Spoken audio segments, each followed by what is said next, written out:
الله أكبر.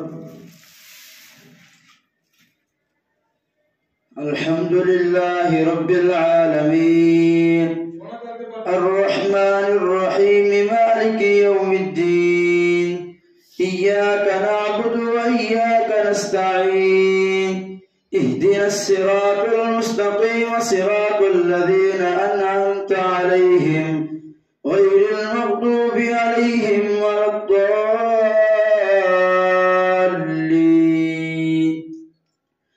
وما أبرئ نفسي إن النفس لأمارة بالسوء إلا ما رحم ربي إن ربي غفور رحيم.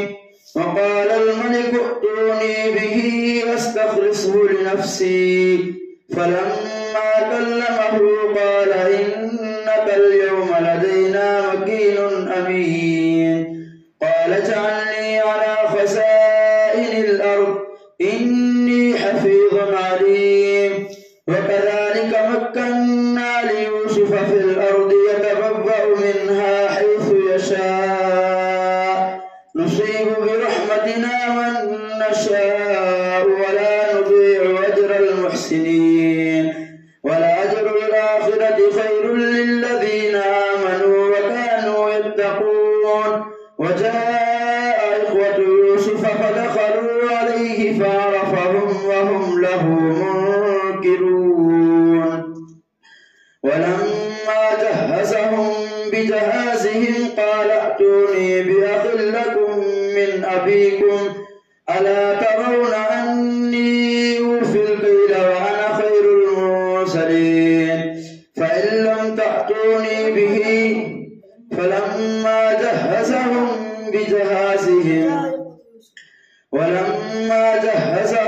بجهازهم قال ائتوني بأخ لكم من أبيكم ألا ترون أني أوفي الكيل وأنا خير المرسلين فإن لم تأتوني به فلا كيل لكم عندي ولا تقربون. قالوا سنراود عنه أباه وإنا لفاعلون. وقال لفتيانه اجعلوا بضاعتهم في رحالهم لعلهم يعرفونها إذا انقلبوا إلى أهلهم لعلهم يرجعون. فلما رجعوا إلى أبيهم قالوا يا أبانا منع منا الكيل فأرسل معنا أخانا نكتل وإنا له لحافظون. قال هل آمنكم عليه إلا كما أمنتكم على أخيه من قبل فالله خير حافظا وهو أرحم الراحمين. ولما فتحوا متاعهم وجدوا بضاعتهم ردت إليهم قالوا يا أبانا ما نبغي هذه بضاعتنا ردت إلينا ونميل أهلنا ونحفظ أخانا ونزداد كيل بعيد ذلك كيل يسير. قال لن أرسله معكم حتى تؤتون موثقا من الله لتأتونني به إلا أن يحاط بكم. فلما آتوه موثقهم قال الله على ما نقول وكيل. وقال يا بني لا تدخلوا من باب واحد وادخلوا من أبواب متفرقة وما أغني عنكم من الله من شيء إن الحكم إلا لله عليه توكلت وعليه فليتوكل المتوكلون. ولما دخلوا من حيث أمرهم أبوهم ما كان يغني عنهم من الله من شيء إلا حاجة في نفس يعقوب قضاها وإنه لذو علم لما علمناه ولكن أكثر الناس لا يعلمون. ولما دخلوا على يوسف آوى إليه أخاه قال فارتعس بما كانوا يعملون. فلما جهزهم بجهازهم جعل السقاية في رحل أخيه ثم أذن مؤذن أيتها العير إنكم لسارقون.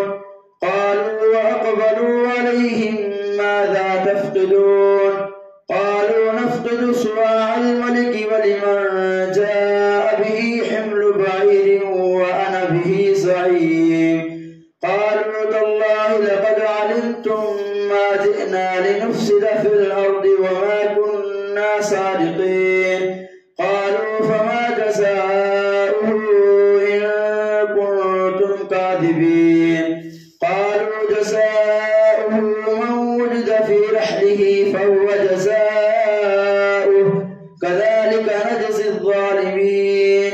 فبدأ بأوعيتهم قبل وعاء أخيه ثم استخرجها من وعاء أخيه كذلك كدنا ليوسف ما كان ليأخذ أخاه في دين الملك إلا أن يشاء الله نرفع درجات من نشاء وفوق كل ذي علم عليم.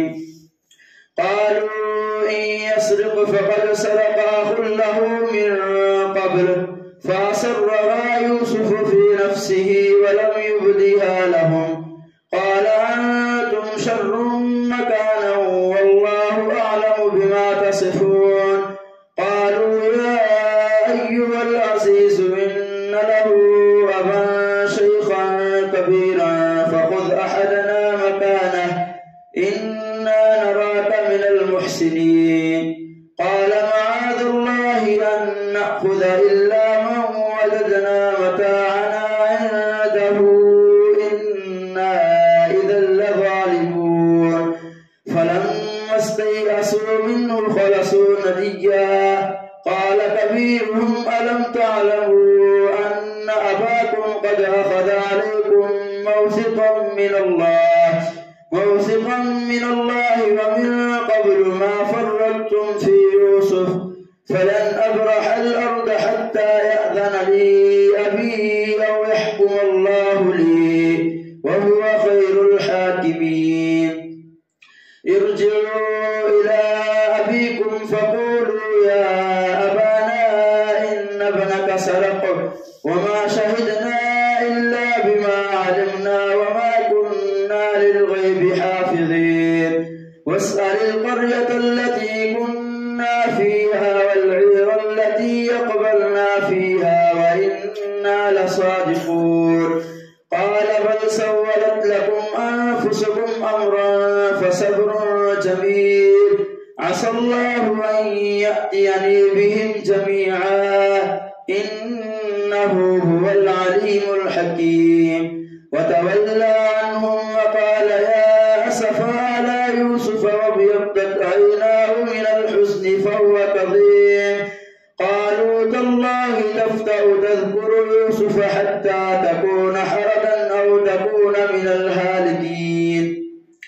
قال إنما أشكو بثي وحزني إلى الله وأعلم من الله ما لا تعلمون. يا بني اذهبوا فتحسسوا من يوسف وأخيه ولا تيأسوا من روح الله إنه لا ييأس من روح الله إلا القوم الكافرون. فلما دخلوا عليه قالوا يا أيها العزيز مسنا وأهلنا الضر وجئنا ببضاعة مزداد فأوف لنا الكيل وتصدق علينا إن الله يجزي المتصدقين. قال هل علمتم ما فعلتم بيوسف وأخيه إذ أنتم جاهلون؟ قالوا أئنك لأنت يوسف؟ قال أنا يوسف وهذا أخي قد من الله علينا إنه من يتق ويصبر فإن الله لا يضيع أجر المحسنين. قالوا تالله لقد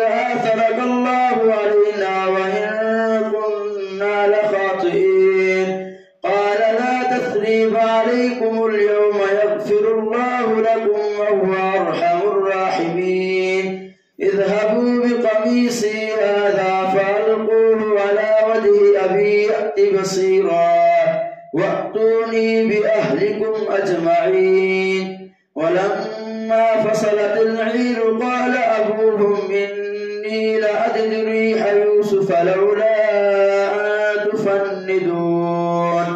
قالوا تالله إنك لفي ضلالك القديم.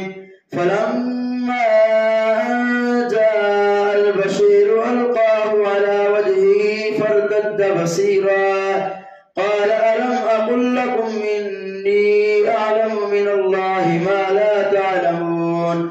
قالوا يا أبانا استغفر لنا ذنوبنا إنا كنا خاطئين.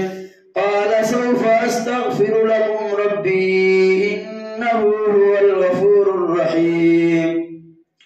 فلما دخلوا على يوسف آوى إليه أبويه وقال ادخلوا مصر إن شاء الله آمنين. ورفع أبويه على العرش وخروا له سجدا وقال يا أبت هذا تأويل رؤياي من قبل قد جعلها ربي حقا وقد أحسن بي إذ أخرجني من السجن وجاء بكم من البدو من بعد أن نزغ الشيطان بيني وبين إخوتي إن ربي لطيف لما يشاء إنه هو العليم الحكيم. رب قد آتيتني من الملك وعلمتني من تأويل الأحاديث فاطر السماوات والأرض أنت وليي في الدنيا والآخرة توفني مسلما وألحقني بالصالحين. ذلك من أنباء الغيب نوحيه إليك وما كنت لديهم إذ أجمعوا أمرهم وهم يمكرون. وما أكثر الناس ولو حرصت بمؤمنين وما تسألهم عليه من أجر إن هو إلا ذكر للعالمين. الله أكبر. سمع الله لمن حمده. الله أكبر. الله أكبر. الله أكبر. الله أكبر. الحمد لله رب العالمين الرحمن الرحيم مالك يوم الدين. إياك نعبد وإياك نستعين. اهدنا الصراط المستقيم صراط الذين أنعمت عليهم غير المغضوب عليهم ولا الضالين. وكأي من آية في السماوات والأرض يمرون عليها وهم عنها معرضون. وما يؤمن أكثرهم بالله إلا وهم مشركون. أفأمنوا أن تأتيهم غاشية من عذاب الله أو تأتيهم الساعة بغتة وهم لا يشعرون. قل هذه سبيلي أدعو إلى الله على بصيرة أنا ومن اتبعني وسبحان الله وما أنا من المشركين. وما أرسلنا من قبلك إلا رجالا نوحي إليهم من أهل القرى أفلم يسيروا في الأرض فينظروا كيف كان عاقبة الذين من قبلهم ولدار الآخرة خير للذين اتقوا أفلا تعقلون. حتى إذا استيأس الرسل وظنوا أنهم قد كذبوا جاءهم نصرنا فنجي من نشاء ولا يرد بأسنا عن القوم المجرمين. لقد كان في قصصهم عبرة لأولي الألباب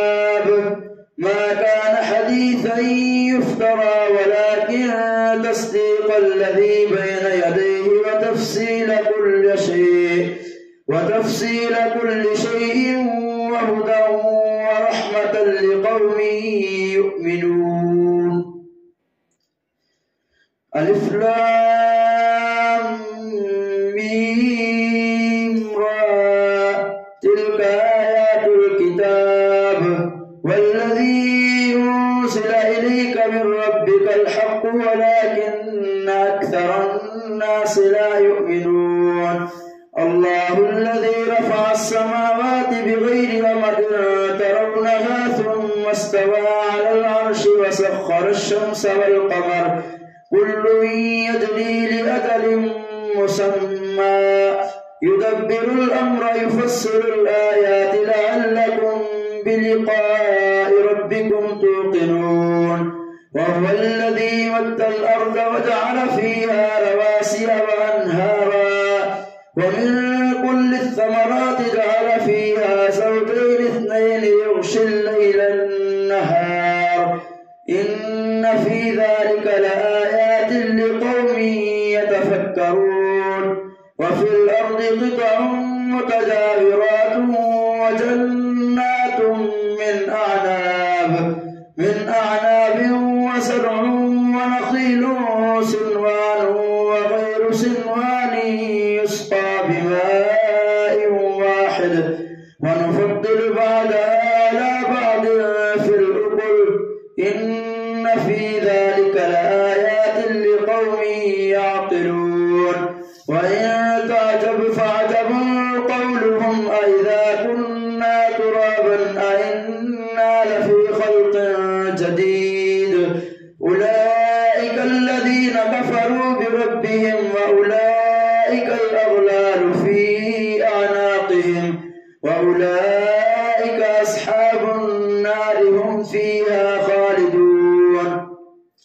ويستعجلونك بالسيئة قبل الحسنة وقد خلت من قبلهم المثلات وإن ربك لذو مغفرة للناس على ظلمهم وإن ربك لشديد العقاب.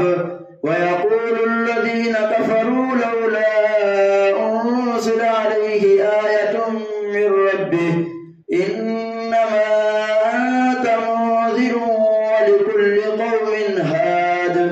الله يعلم ما تحمل كل أنثى وما تغيض الأرحام وما تزداد وكل شيء عنده بمقدار.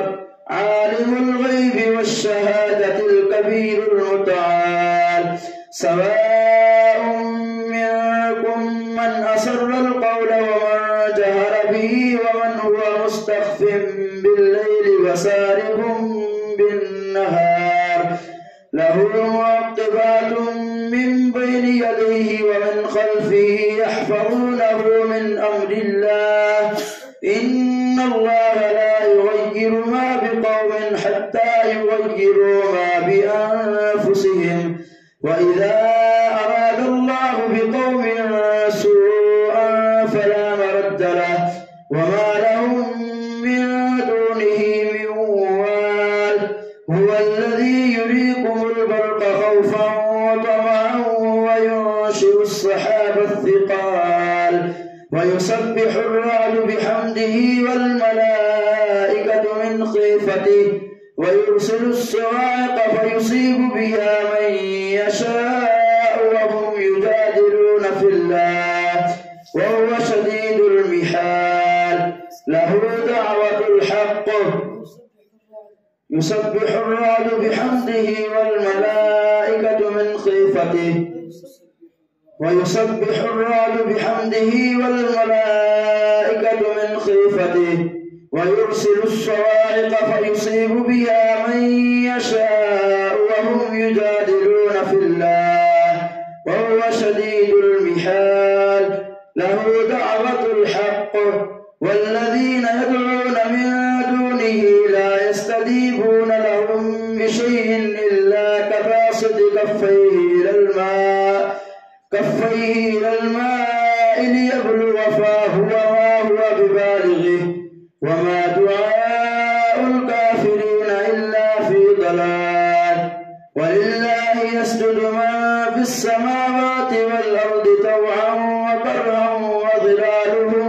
بالغدو والآصال. الله أكبر. الله أكبر. قل من رب السماوات والأرض قل الله. قل أفاتخذتم من دونه أولياء لا يملكون لأنفسهم نفعا ولا ضرا. قل هل يستوي الأعمى والبصير أم هل تستوي الظلمات والنور أم جعلوا لله شركاء خلقوا كخلقه فتشابه الخلق عليهم. قل الله خالق كل شيء وهو الواحد القهار.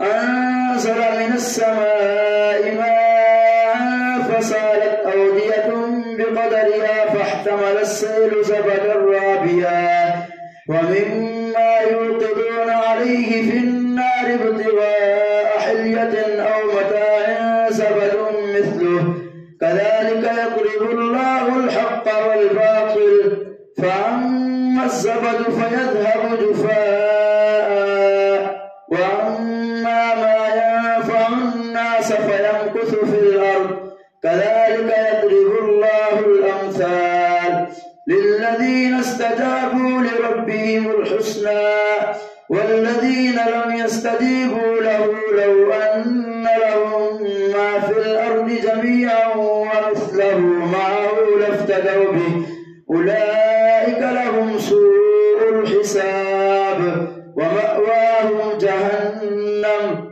وبئس المهاد. الله أكبر.